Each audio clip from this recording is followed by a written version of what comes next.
Ammas ni faarfanna gara fuuldurattis akka ergamootaa ifa uffannees ammas ni faarfanna.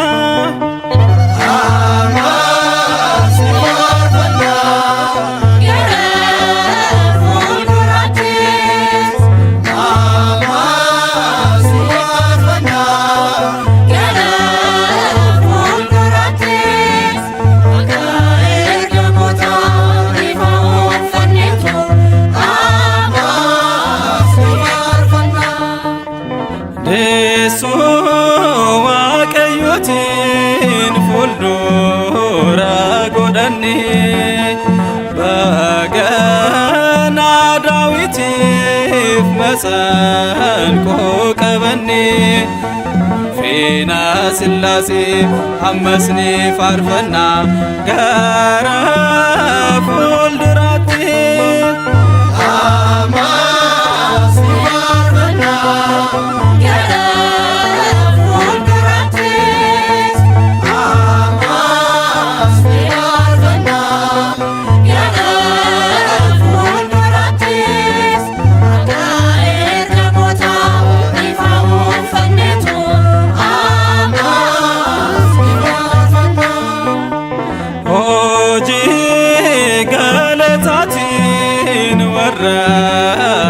Leenji'aniin faarsaa gammachiisuun waliin faarfachuuni iddoon dhagaamne galatan argamne ni burqaa hin hafu laphee keenya keessa ammas ni faarfanna.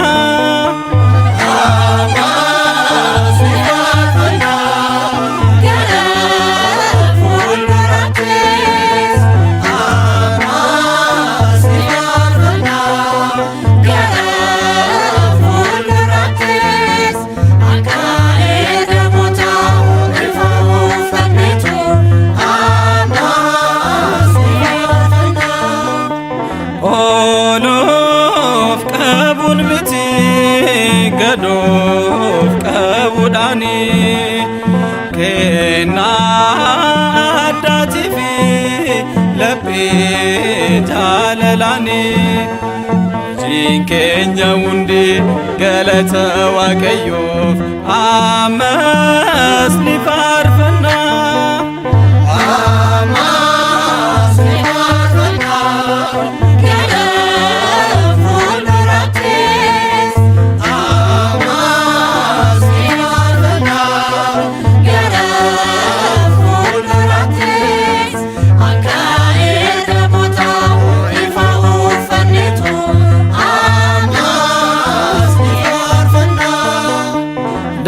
Daawit yoo faarfatu qullaa saamu'eeti milkoonni kolfitee galata isaatti Waaqni jaalateera akka faarfatuufi gammachuun afaarsu kan isa dhorku eenyu amma